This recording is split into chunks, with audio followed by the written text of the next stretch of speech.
நாங்கள் எல்லை என்று சொல்லக்கூடிய எல்லையிலே நாங்கள் ஐவராஜாக்களும் ஒரு புல்லறைக்குள் வாழ்ந்து வந்த பாட்டி அங்கு எதிர்த்து வரக்கூடிய அசுரர்களாக இருந்தாலும் சரியே அரசர்களாக இருந்தாலும் சரியே அவர்கள் எங்கள் அன்பின் வழியாகவும் ஆயுதத்தின் வழியாகவும் அவர்களை கொலை செய்து வென்று நாட்டை ஆண்டு கொண்டிருக்கிற போது அது எப்பேற்பட்ட நாடு தெரியுமா பாட்டி? ஈச்சங்காடு சுண்ணாம்பகல் தேடி 3 ஆண்டு நாடு காண்ட விமர்சனத்தை எங்களுக்கு பாகமாக கொடுக்கிறது. அதை நாங்கள் இந்திரனை அழைத்து ஒரு பெரிய பட்டணமாக உருவாக்கி அந்த இந்திரா பூரியாலேயே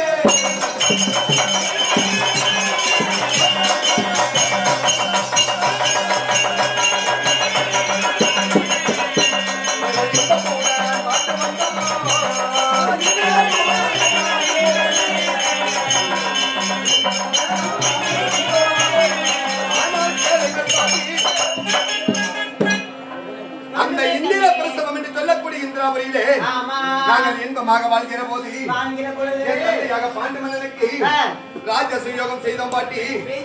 அப்படி ராஜ சுயோகம் செய்கிற தருணத்திலே 55 நாட்டு அரசர்கள் வந்திருந்தார்கள். அப்பொழுது என் பெரியப்பா பிள்ளையாக இருக்கக்கூடிய மன்னன் வந்திருந்தான் பாட்டி. அவன் நாங்கள் ஒரு நாட்டை ஆண்டு தந்தையான பாண்டு மன்னனுக்கு ராஜ சுயோகம் செய்து முடித்தார் பாட்டி. முடித்தவுடனே எங்களுக்கு என்று அண்ணாவுக்கு சாம்ராஜ்ய பட்டம் கொடுத்தார்.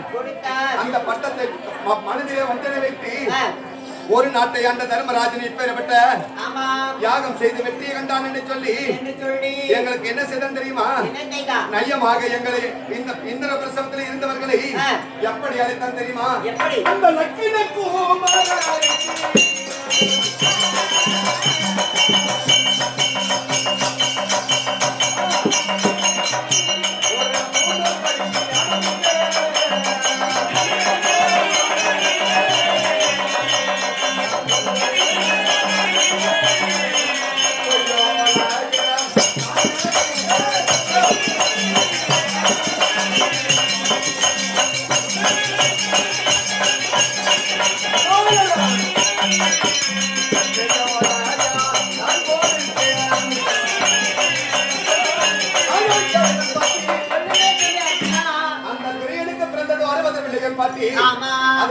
முதல் பிறந்த பிள்ளை 8 லட்சம் பொருந்திய லக்கின குமாரனுக்கு ஒரு பூநூல் கல்யாணம் என்று ஒரு பொய்யான ஓலை எழுதி அது மெய் ஓலையாக்கி தந்தையான விதிர பெருமான் கொடுக்க அதை நாங்கள் வாசித்து பார்த்தவுடனே தடை இல்லாமல் என்ன செய்தோம் தெரியுமா?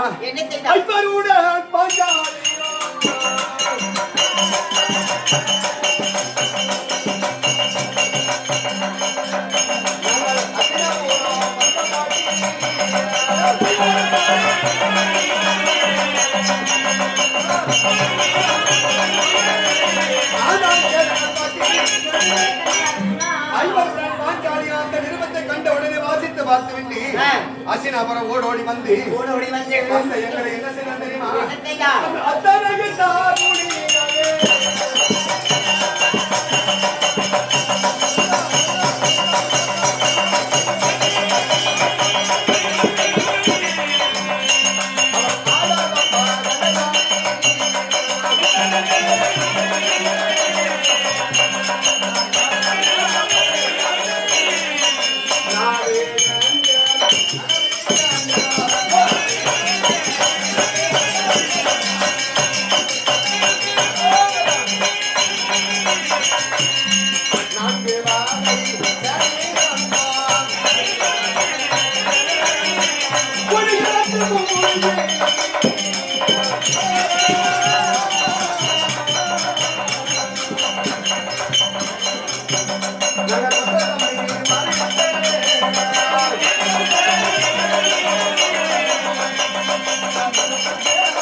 வந்தவுடனே சகுனி மாமன் துணையை கொண்டு ஆடாத பகடையாடி நாடு இழந்தோ நகர் இழந்தோ 4 வகை சான் இழந்தோ கொடை இழந்தோ மொழி இழந்தோ பாட்டி கொற்ற தம்பிமார்கள் இழந்தோ அனைத்தும் தோற்ற பிறகு ஐவருக்குரிய தேவியாக இருக்கும்படியான பத்தனிய பகடியில வைத்து தோற்றோம்.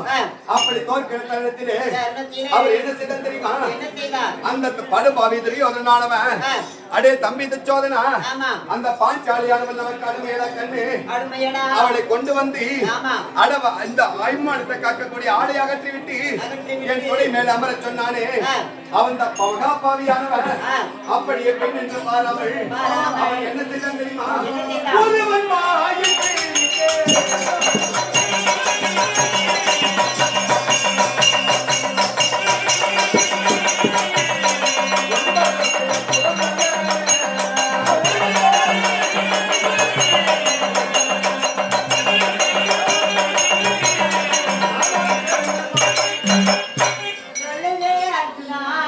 பெரிய தாயாக இருக்கும்படியான காந்தாரி இடத்தில் இருக்கிற பாஞ்சாலியே, ஒருவன் மயிர் பிடிக்கமா? 9 பேர் புறந்தல்லவா? மாமியார் மயிர் பிடிக்கமா? மற்ற பெண்கள் எல்லாம் புறந்தல்லவா? 60ஆம் படி கட்டி அவமானத்தை காக்கக்கூடிய ஆடை அகற்றி அந்த அவமானம் செய்தார்களே. அது மட்டும் இல்லாமல் தர்மராஜன் சூதாடியது குற்றம் என்று சொல்லி அவர் என்ன செய்தார் தெரியுமா? 12 வருட வனவாசமோ ஓராண்டு அந்நியாவது வாசமா காலம் கழித்து வந்தாள். நெல்லுக்காய் பிளந்தால் போல பாதி ராஜ்யம் தருவேன் என்று சொல்லி இதை போல பெரியோர்கள் சபைதனிலே எங்களை கட்டளை விதித்து அனுப்புகிற தருணம் பாட்டி நாணயத்திலே சென்று 3 கல் வைத்து சாதம் செய்து சாப்பிடக் கூடாது. எங்களுக்கு என்ன கட்டளை விதித்தான் தெரியுமா?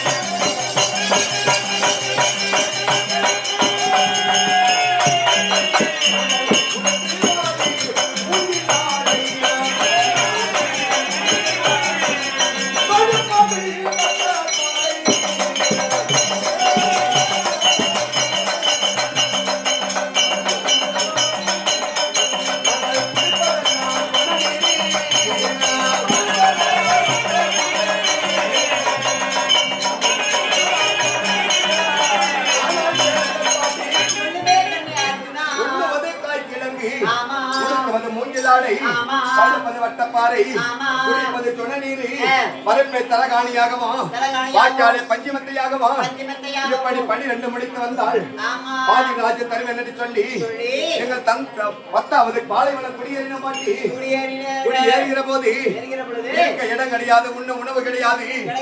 அந்த வனத்திலே ஆண்டவரை நினைத்தோம். ஆண்டவர் வரத மாதிரி இல்லாமல் என் தாத்தாவாக இருக்கக்கூடிய வேசர் பெருமான் ஓடோடி வந்தார்.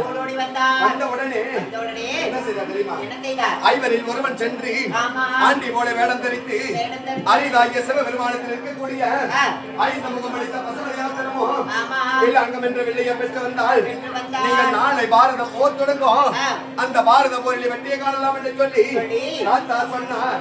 அவர் வார்த்தையை கேட்டு இப்படி சன்னியாசி வேடம் கொண்டு நான் அரகரா சிவனை என்று வருகிற போது என்ன செய்தார் தெரியுமா? பருமந்த வாரிதானிலே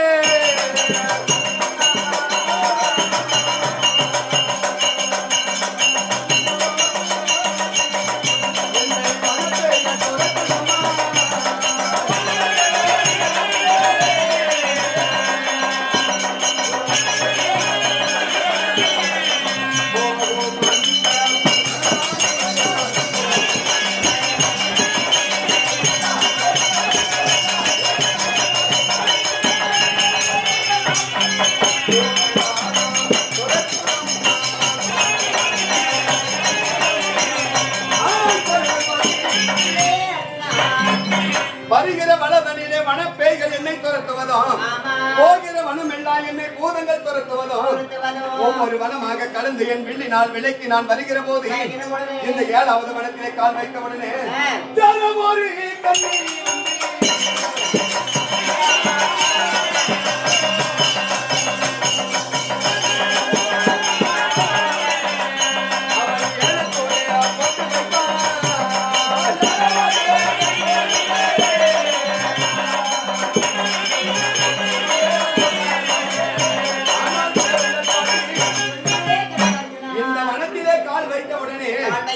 யாரோ ஒரு கன்னியானவள் ஓடோடி வந்து என்னை வழிமறைத்து 7 கோடை போட்டு 7 கோட்டுக்கு 7 தாதிமார்களை காவல் வைத்துவிட்டு அவள் அரண்மனை சென்றவள்.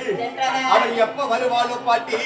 நான் கோட்டை தாண்டி கோடு தாடாத குருகுல வம்சம், சத்தியம் தவறாத சந்திரகுல வம்சம் பாட்டி. இந்த கோட்டை தாண்டுவதற்கு வழி தெரியாமல் உன்னை ஏன் நினைச்ச பாட்டி? கலங்கப்படாதே, வருத்தப்படாதே. இந்த 7 கோட்டையும் 7வது வனத்தையும் நீ தாண்ட வேண்டும் என்றால் இந்த உருவத்தில் உன்னால் தாண்ட முடியாது. அதற்காக என்ன உபயோகிக்கிறேன் தெரியுமா? என் உருவத்தை உனக்கு கொடுக்கிறேன், உன் உருவத்தை நான் பெற்றுக் கொள்கிறேன் கண்ணே. பாட்டி, இது நல்ல வேடிக்கையாக இருக்கிறது பாட்டி. நான் ஒரு ஆண் மகனாக வருகிற போது எனக்கு அழகு 12 அழகு பாட்டி. எத்தனையோ பெண்கள் எல்லாம் என் மீது மோகம் கொண்டு வருவதை நான் கண்டிருக்கிறேன். நான் உன்னை போல ஒரு பெண்ணாக சென்றது உண்டானால் இந்த பட்டணத்திலே வாலிபர்கள் என்ன செய்வார்கள் தெரியுமா? என் கற்பை சூறையாடி விட்டால் பாட்டி, நான் எப்படி அந்த அரிநாயக சிவபெருமானை கோரி நான் தவம் செய்வேன் பாட்டி? இந்த 7வது வனமாகப்பட்டதோ சாபம் வாங்கப்பட்ட வனம். எப்படி தெரியுமா? இது பெண்கள் மட்டுமே வாழ வேண்டும், ஆண்கள் வாழ தகுதி இல்லை, ஆண்கள் வாழவும் கூடாது என்று சாபம் தரிக்கப்பட்ட வனம். அதனால் நீ பெண்களோடு பெண்களாக சென்றால் தோஷமும் இல்லை, பாவமும் இல்லை, என் கற்புக்கு பங்கமும் வராது. கற்புக்கு பங்கமும் வராது. இந்த 7 கோட்டை தாண்டினால் குருகுலத்திற்கு எந்த பங்கமும் ஏற்படாது. அவ்வளவுதானே பாட்டி? அவ்வளவுதான். என் உருவத்தை கொடு, உன் உருவத்தை நான் பெற்றுக்கிறேன். போய் வரட்டுமா? வெற்றியோடு போய் வா கண்ணே. அடுத்த வருடத்துல சென்று பாட்டி என்று உன்னை நினைத்தால் உன் உருவம் உனக்கு வரும், என் உருவம் மீண்டும் எனக்கே வந்துவிடும். பாட்டி எப்படி பாட்டியான மதுரக்காரி இடத்துல விடைபெற்றுக் கொண்டு நான் எப்படி போகிறேன் தெரியுமா? பெண்ணி மழை மாதா உனது